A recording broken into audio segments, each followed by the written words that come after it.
It wasn't an instant fix for me. I still had to go for a few more interviews before I got my dream job, but I did get it, and I've been in it a good few months now, and I don't think I would be in it if it weren't for the network. I was part of the first cohort, and with Virginia, Tandy and myself started the Women's Leadership Network, from which this project burgeoned. And we knew that there was a whole cohort of women that couldn't get access to peer networks, that wanted to join the Women's Leadership Network, but we didn't have enough space for. A generation of quite powerful, very experienced women in the industry have already for the last 10 years been coming together to think about this, and they've done an amazing thing actually to sort of pass the baton to the next generation and widen it out and make it now a transparent process for how other women can learn from what they've been doing.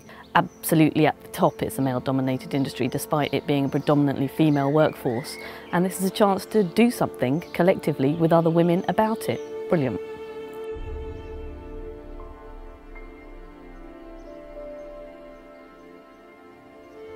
The Women Leaders Network was delighted when they got the opportunity to secure some money from the Department for Culture, Media and Sport, the Arts Council and the National Museums Directors Council to actually plan a new set of networks, or at least give a large number of women across the country, 90 women in fact, the opportunity to come together in small, loosely regionally based groups to see how we could take this network model on, learning from the original network, using those network members as support, and also giving groups of women across the country the chance to have the benefits of companionship, collaboration, consolidation that the women leaders had enjoyed.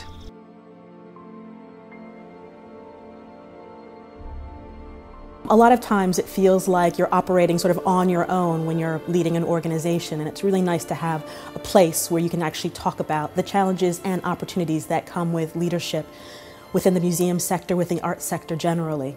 I'm a really big advocate of action learning. I've done it before, and we did it in at the residency, and I just think action learning is such a powerful tool to get people to be able to talk about their own issues.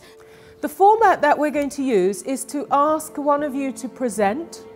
Now the key thing with this is that we want very much for the person who's presenting to do their thinking. The answers are usually within them somewhere. I really appreciated the thought that went into organising it, so it felt like a kind of safe, nurturing environment to dig deep and share all this stuff. Thinking Pairs is an opportunity for you to sit with one other person in a very quiet space and give them your attention. So the principles apply that we discussed: the openness, the attentiveness, the being really interested in what your partner is going to say. Research suggests that if you haven't spoken within 6 minutes of being in a room, you're not actually in the meeting, and it will help to raise the level of your thinking if you can start with something that's going well. So I would really encourage you, if you do nothing else from these 2 days, is to always think about how you can devise an agenda in the form of questions that will ignite people's thinking. And secondly, that you start and end with a very quick round. And it can just be one word. It doesn't have to be, I'm just going to spend 30 seconds or 3 minutes telling you what I've been doing. I would like to thank the 3 facilitators for being absolutely brilliant, and what they did for me was facilitate it beautifully, but also to showcase how they were facilitating so that we could learn how to adopt those methods when we run sessions, and I thought that was a stroke of genius. In my role here at Kensington, I've had to lead a lot of change and a lot of evolution into new and innovative areas, and sometimes quite radical areas, and there's been a lot of challenge. And I've always anchored myself back into my values and really done a lot of thinking about what they are. So actually the chance to think about them in different ways and approach them differently but come to the same values was really, really useful, and I particularly enjoyed the piece of work on that. I love hearing other leaders talk about their experiences. I love learning from other people, and it's something I never tire of doing. I think there's always something to share. There's always ideas of, you know, if I'd known then what I know now, what would I have done? So I drink up speakers. I'd never been in an environment, a sort of developmental environment with other women exclusively, and I'd never thought about that. I'd never thought there might be a different dynamic, really, to the extent there has been. So I've really enjoyed that. It's been a real revelation.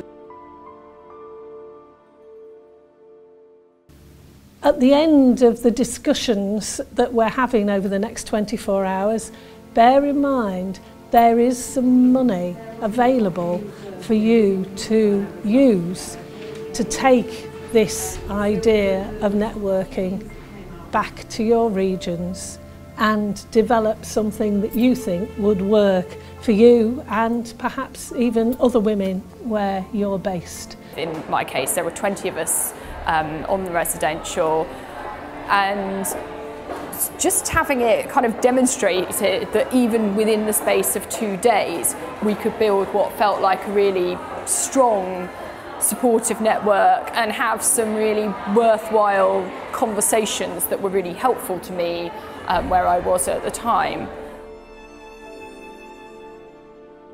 A successful network is one where everyone feels part of the group, where they are really able to connect with the people that they are working with, where not only do they give something, but they also get probably double that back.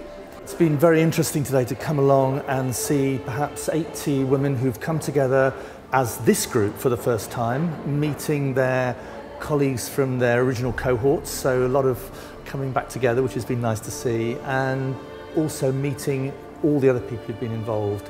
I think it's really, really important that you do work on your leadership and, as I say, aim one up.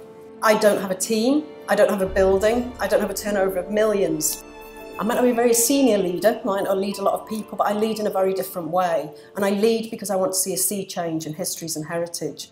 The Confidence Choice Connections programme has coincided with and is very much shaping my experience of really a key transition moment for me, and I think really helped me kind of go in and say to them, actually, yes, I can do this role, and I've thought about it and I can do it. So we've heard today from the different networks, the 7 different networks that have been formed, about their plans for the next year or so in developing their networks further.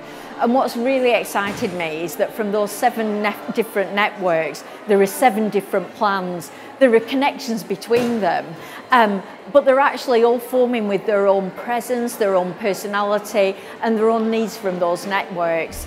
And what's lovely as well, that all the people in those networks are also thinking how they can grow those networks and encourage more women in, so that we just grow in support for other women in the sector. They will benefit from the Women Leaders in Museums network and what we've learnt, plus the session with Virginia Tandy, Anne Murch and Hilary Carter. So they'll be able to take those further forward, and I'm looking forward to seeing how they will develop.